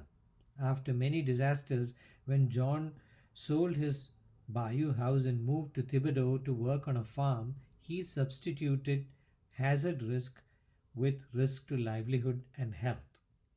Finally, in risk transformation, the countervailing risk is different in both outcome and affected population. For example, sediment diversion projects for building land and restoring wetlands create the risk of destroying oyster beds and shrimp habitats, disrupting the livelihoods of fisherfolk dependent on them.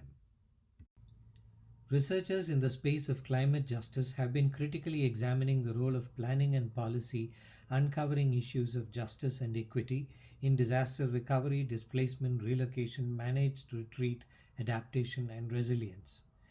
Planning practitioners have also been trying to address these issues in practice areas like hazard mitigation, land use planning, regulations and standards, post-disaster reconstruction, and risk zoning and insurance.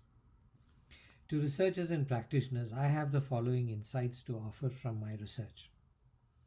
First, it's not new for planners to account for externalities using tools like environmental and social impact analysis. However, when it comes to disaster risk, planners assume that the severity of physical hazard risk makes it preeminent and everything else is secondary. I challenge this notion. I show that risk is complex, and in a people-centered approach to planning, risk reduction must be holistic. Second, planners engage with displacement only when it is physical or spatial. This is incomplete. Disruptions in people-place relationships also need to be treated as displacements. Planners need to be sensitive to the importance of people-place relationships. Finally, people make trade-offs to negotiate a landscape of complex risk shaped by the policy environment. As I have shown, these trade-offs can be systematically analyzed using tools like risk trade-off analysis, enabling planners and policymakers to work towards holistic risk reduction. And with that, I close this presentation. Thank you for your patient listening.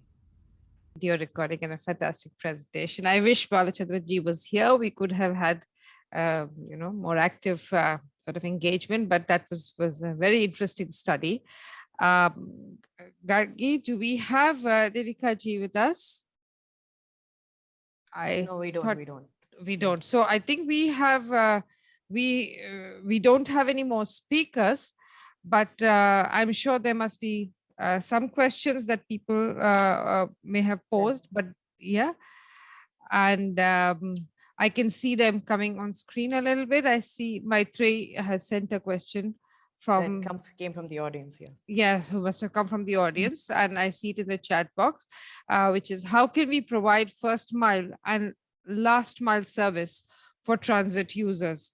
I'm opening it to anybody in the panel, especially our panelists who've spoken so well about the our mobility connections. Maybe Manjula ji and Ranit or somebody could start on that. Manjula ji. Yeah, thank you. Yes.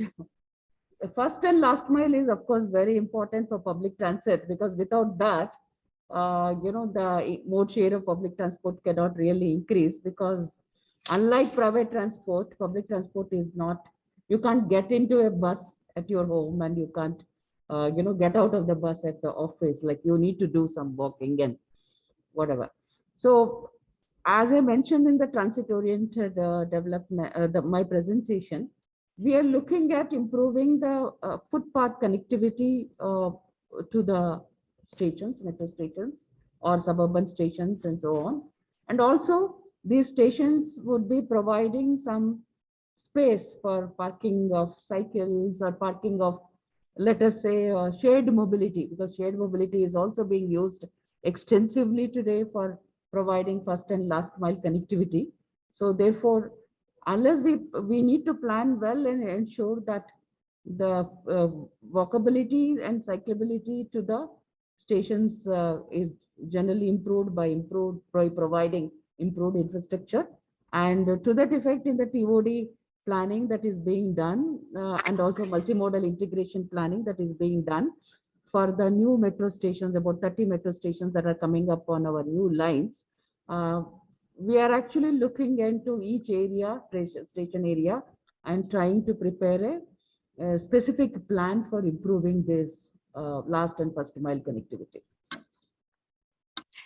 Thank you, Manjula ji. Maybe Chintan, is it possible that you might have some sort of insights on this point as well?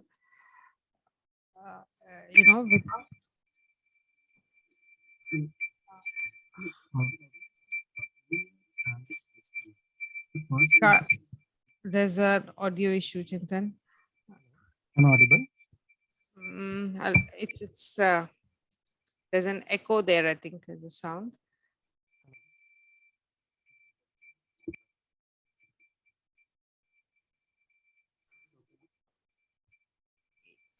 Yeah, go ahead, please, Chintan.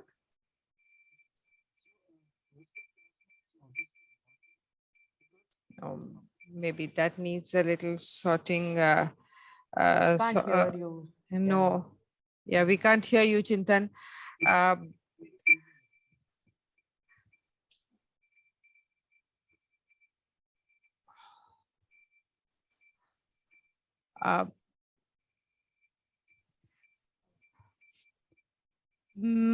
So I mean, opening to other speakers as well, other panelists as well, on the issue of connectivity at the last mile and the first mile, and maybe also from looking at it from safety, security space. If there's any connection, any comment on this? If I may? Yes, please, Ranit. Yep. So I think what Manjula ji said, I will just add to it. One part is, again, what I was emphasizing during my presentation is one part is the built, or the built form of it. But I think more important is the social infrastructure to support this.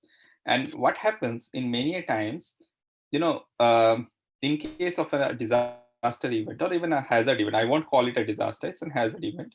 Say the road connectivity is broken and possibly the government infrastructure won't be able to manage so many different, places at the same time. So it's the people who come in, they build it and they support the government mechanism. And I think that's a very important aspect, that we strengthen our own government mechanism, but we also develop this very strong ties and build the capacities of the community who can come and support it. Like, say, for example, in many cases, I did my research on landslides in Kalimpong. And in Kalimpong, during landslides, many of these roads are broken. And possibly even it's very difficult to identify where all those roads are broken when it's raining heavily, who will go and build those roads immediately. So mainly all this initial road constructions, like the very kacha road, is actually done by the community, not by the government. The government comes much later. And I think that's a very important aspect of, reconnecting the last mile to the first mile. And I think that's what I wanted to emphasize. Thanks, Ranit. Many of us don't, or rather the planning systems, which are very sort of top down, don't really look at the social infrastructure end of it and the social potential, if I may say so. And this is something that obviously, there's a huge amount of collaboration between communities and their systems of governance, the formal institutions of governance, which probably a lot of fostering is required, which I also heard from Manjula ji's sort of principles of planning, transport planning that she had begun with, keeping people in the center. And just now connecting to a next question that has been raised on how do we deal with the somewhat vicious cycle of improved road infrastructure incentivizing further traffic influx. I mean, this is such a classic systems 101 sort of example that we have in front of us. Do you think that rising prices of petrol, etc., will incentivize people to shift from private to public vehicles? And if so, is our public transport infrastructure equipped to deal with this potential increase? I think if anybody in the panel could sort of comment on it, and I will add my 2 bits of question that we never really saw in Delhi a reduction in private vehicles, despite a huge investment in the very very interesting and well connected, well, not really well last mile connected, but very well functioning mass transport system. But of course, our bus systems have sort of started collapsing, but the private vehicles have not really gone down. So I'm just adding my 2 bits worth that. Can I share my experience? Yes, please. How it is done in Japan? And I think this is more, something which comes at the policy level. Say, for example, any institute, like whether it's academic institute, private companies, they do not pay for the car, the conveyance charges if you are traveling by car. They do not provide you parking. So it itself becomes kind of, not an incentive for you to travel by car, whether it's carpooling or whatever, but it actually doesn't support. So if you still have a car, possibly you won't use it daily, and that reduces the number of cars on the road. That's one. Second, like I remember I was in Kyoto, and Kyoto is I don't know how many of you have been to Kyoto, but Kyoto is a very scenic place. A lot of tourists visit, and people, it has a cycle track, and you would see that in Kyoto possibly is the the government officials are using cycle, the students are there, people are going to office in cycle, and it is being promoted that you use cycle. And when you see people every different possibly different types of people using cycle, there is possibly that the idea, the perception changes.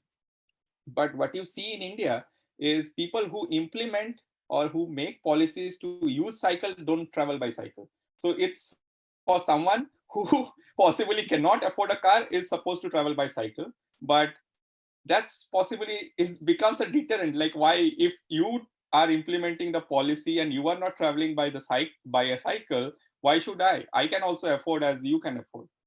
And that becomes possibly a failure point. We learn, we see, and what we do is we generally follow this copycat principle. We see a success, we see someone being an idol, we follow. So we need those idols, we need those leaders, we need those people who make policies and also implement policies in their own life first. I have to add something to it. There are Yes, 2 ma'am. points which I wanted to add here. The first one is about the social action and so on. As an organization, we have been working with communities on promoting cycling through our Cycle Day campaign for the last 6 years.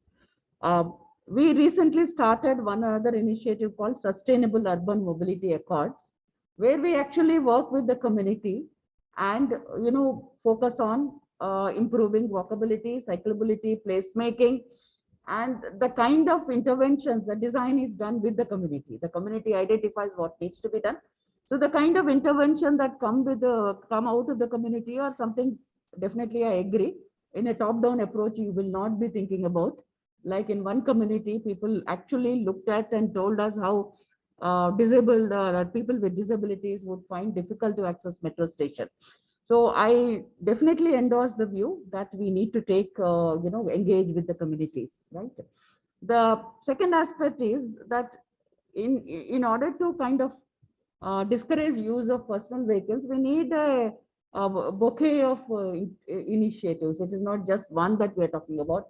We have to have policy, we need to have infrastructure, we need to have communication and awareness programs, because after all, we also need to bring behavior change. And another kind of elephant in the room is charging parking, making it so expensive that people think twice about bringing out their car or two-wheeler. So we need facilities as well as some kind of awareness and communications and policy support. We cannot say one will achieve it. We need to have a combination of factors to be able to push that. Thanks, thanks, Manjula ji. I think rightly said. It's a multi-pronged sort of process that has to happen with all concerned people. I remember, and I relate to what Ranit was just saying. I remember a conversation I had in Amsterdam during a visit, where they indicated that the travel allowance in the offices was given also with respect to the mode of transport that you do, with walking being given the highest amount, and you get those whatever travel allowance credits. And if you were traveling by personal vehicle, motorized vehicle, it would be really the pittance of, maybe it was not there. So they in the and this is in the government offices, so they were in sort of encouraging public sector as well. And I think a lot of the private offices also take cue from that.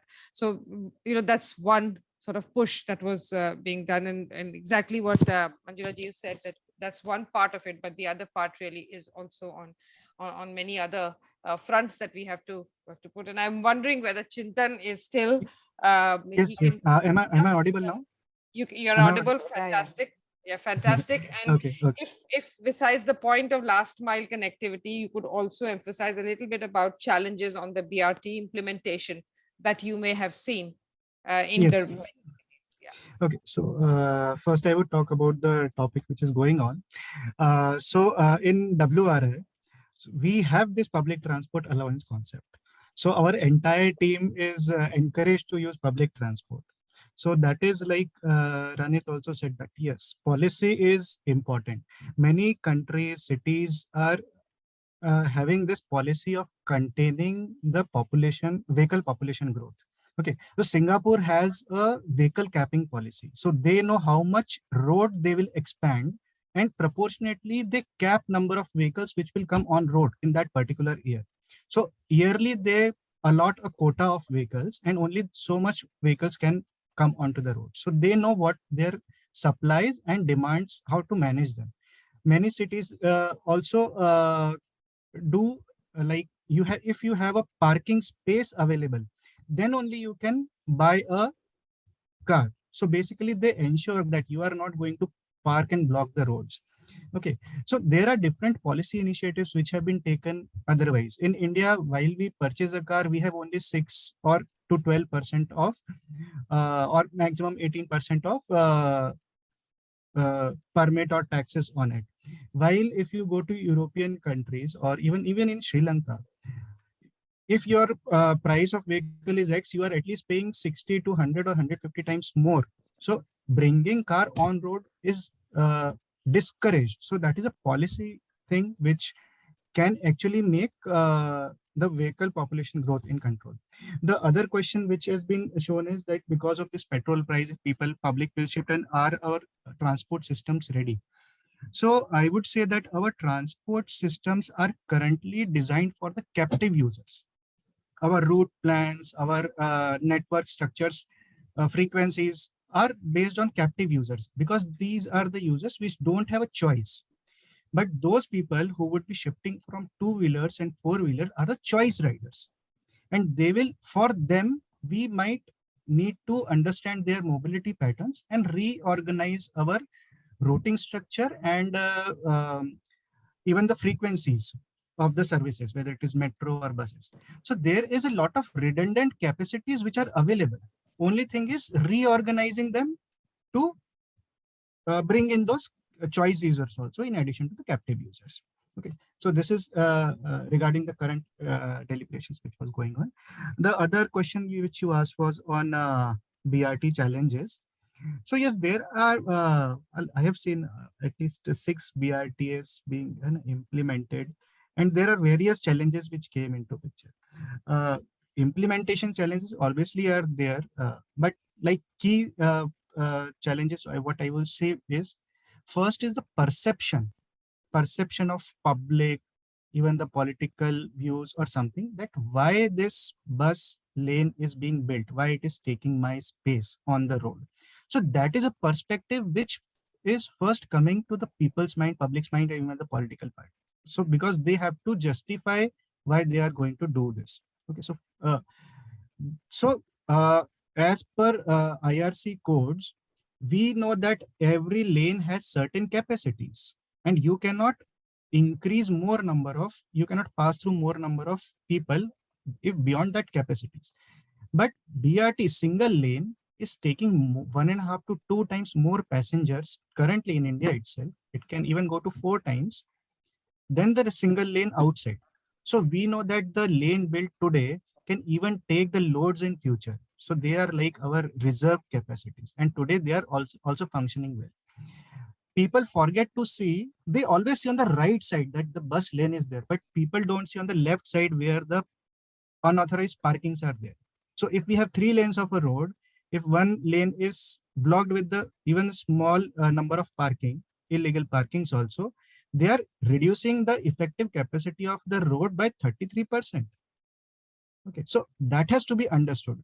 So where we need to prioritize, what we want to see, how we want to build our perspective.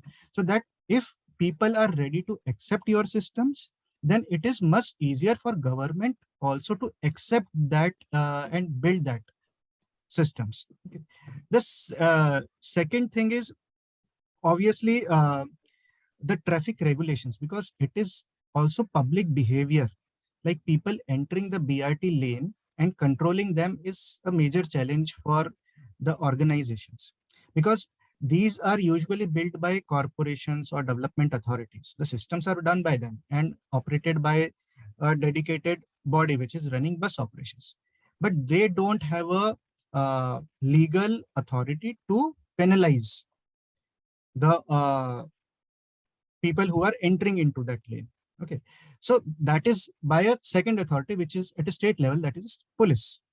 So that thing has to be understood and that thing has to be managed. So either there has to be a correlation made between the two agencies and empowering them to manage that, or to you now the other way is to have ITS systems which are tracking such nuisance and they are managing it. So this is the second thing. And obviously the finances. So in finances, the third point I would take is finances, because people see why you are investing a 10 or 12 crore per kilometer in building a BRT. Okay, so that is an image which has been built. But actually that road was to be built irrespectively. Footpath was to be built, cycle track, street lights, the road was to be built. If there was no BRT, even the median, single median in the center and 2 bus stops were also to be made. The only thing with BRTs is instead of 1 median, there are 2 medians, and instead of 2 BRT station, 2 city bus station, there is a central higher quality BRT station. So the incremental cost is actually just 1 median and the high quality station. So, but the perspective has been put through that the finances are more required for such. So these are the 3 key perspectives and challenges, which if managed well, the acceptance of systems will be much better and they can be implemented. Thank you. Thank you so much, Chintan, for that comment and an input. I think we are now running really out of time. I'm going to request Maitreyi to provide us a summary of highlights for the discussion. Very exciting discussion that we've had since morning. Maitreyi, over. Hello, thank you everybody for joining us today. So I would quickly run through all the highlights. We had basically a couple of things to share with you. So we spoke about disaster risk and resilience. We did talk about urban sustainable transportations, and Annesha highlighted about the impact of social capital credits. So what the basic, the overall highlights that we have here is how we need to discourage private transportation and encourage more of public transport. So I will start with Ms. Manjula, who spoke about the city planning issues in Bangalore, where she highlighted DULT's mission to facilitate the implementation of efficient and sustainable integrated transport systems, basically to enhance the state economic competitiveness and the quality of our environment and neighborhoods. She also spoke about how Indian cities are naturally dense, but in most cases today, density has started decreasing due to increasing urban sprawl, and that is a very big issue when we have to talk about transport planning. And she also focused on how transit-oriented development is the way to go, and we need to start planning our cities focused on these hubs. She spoke about what she's working on right now, the transit-oriented development policy, where the major objectives are to ensure high mode of public transport. We provide built environment and associated infrastructure for that, and implementation of mixed land use, and ensuring economic inclusivity and enabling the high quality of life and sustainable practices. The second talk we had today was by Ms. Annesha Chowdhury of Asia Initiatives. She spoke about the impact of social capital credits in the underprivileged Indian women community. So what Asia Initiative does is they establish sustainable communities by empowering women and their families from a lot of underprivileged communities by increasing their access to healthcare, education, and livelihood opportunities. She highlighted that sustainability cannot be achieved unless social and ecological capital need to be leveraged by community resilience.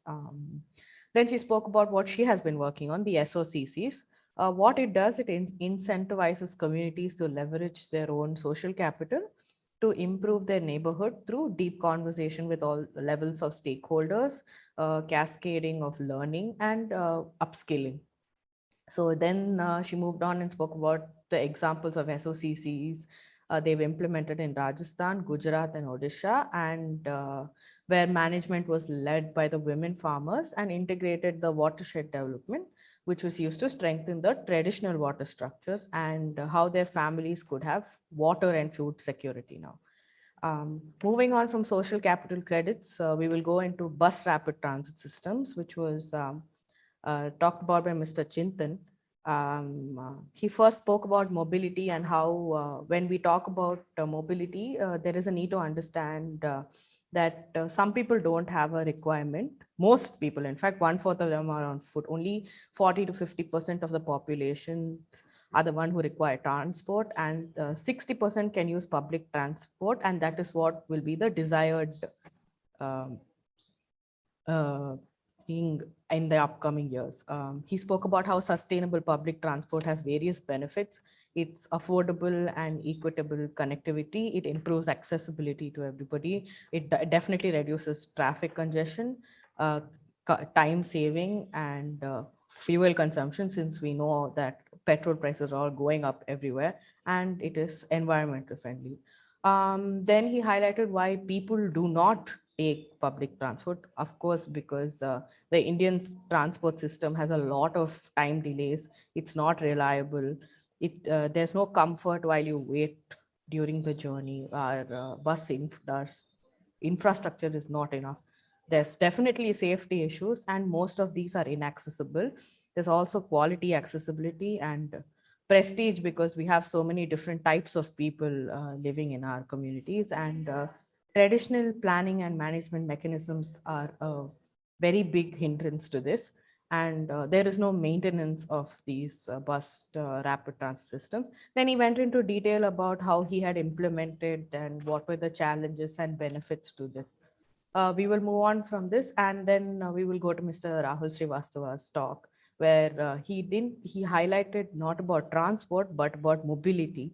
And he spoke about how the idea of a larger context in urbanization is very important, and that as we keep on expanding our infrastructure within the city, we need to look ahead, like 10 years ahead, 15 years ahead.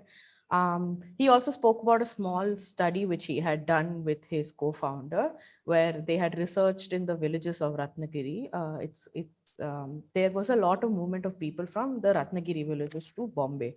So this was explored deeply as to why there was a labor flow from the village to cities, which was only a one-way channel, and it was not happening the other side.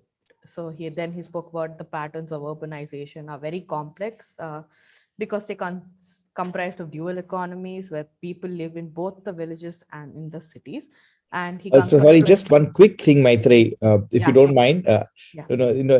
I was talking about a two-way channel, not a one-way channel. Okay. People were coming back to Ratnagiri. That is the most important part of the presentation. That urbanization is not a one-way street. Okay. I was just Yeah. Just let me finish. Yeah. So he was saying that there is a need to look at the phenomenization of urbanization in a different way. We needed to relate to a large, more real phenomenon, and the urban-rural relationship is a dynamic one. He spoke about how this has been happening in various other countries in Africa, where people live in both the cities and in the villages, and they go back and forth and they work. Did I cover all that, Mr. Rahul? And yes, then, now it's done. Yeah, thank you. Yeah. And then we had Mr. Ranit Chatterjee, who spoke about disaster risk management. He started off with the Disaster Risk Management Act. He spoke about this because he said that in Indian cities, they are still struggling to implement the Disaster Management Act, and only recently have they tried to integrate it. And they look at two different aspects. One was focused towards response, and the other towards risk management. He also highlighted that on-ground management is very necessary when we talk about disaster management, and the interlinkage of systems can be broken, which breaks the node, causing the entire system to disintegrate. Then he moved on to talk about social infrastructure and resilience at the city level, that the built infrastructure that we need to talk about or focus on is how we build a social infrastructure around the physical infrastructure for it to perform efficiently.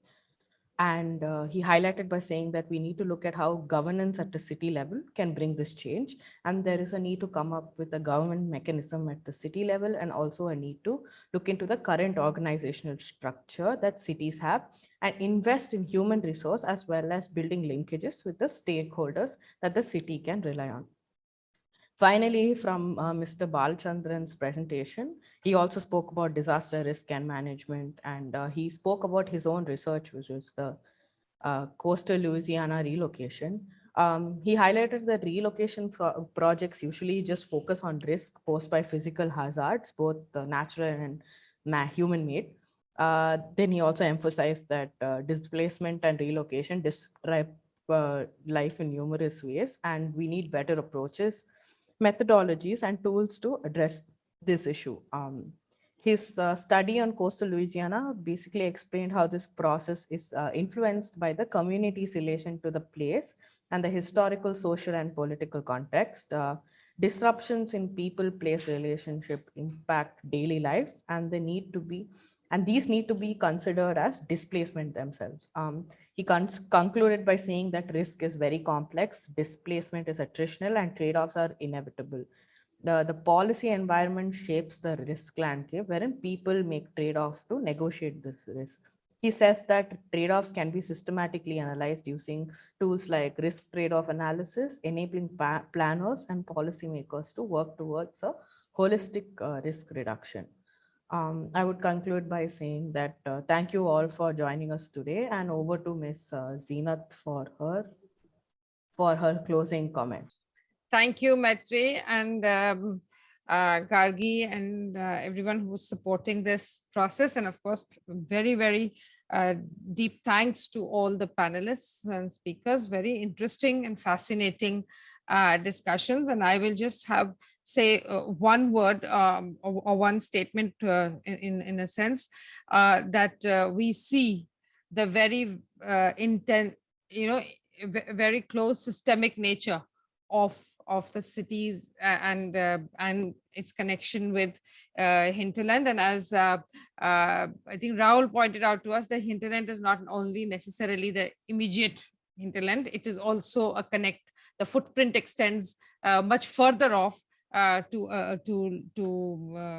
areas which are not necessarily in the vicinity of the city, but from where we see people coming in. So the social footprint and the economic footprint and connections are much wider in the city. We saw at very micro scales, and we saw at the regional scale these connections, even as we were listening to the mobility challenges and the attempts to resolve these in very people-centric ways, and with some very interesting solutions from both building social capital credit processes, and also from the BRT, which is a specific solution orientation as another fascinating space. And I think the connection in all of this with what Ranit said, my takeaway, as I will repeat, is that we go way beyond, we must look at it from just project orientation, but an institutionalized process and like a governance process, which sort of looks at risk reduction and resilience building in a much more engaged process orientation. So with that, I thank you very much for giving this opportunity. I think we are on time, 5 minutes before 1. That's good timing for a closure. And thanks again for giving me this space to be the chair and listen to all these exciting conversations. Back to you, Maitreyi and Gargi. All the speakers and participants present here for the Future Earth South Asia webinar series closing that's going to take place at 2 p.m. today. So we're going to have the remarks of chairs presented there. I invite you all and hope to see you there. Thank you.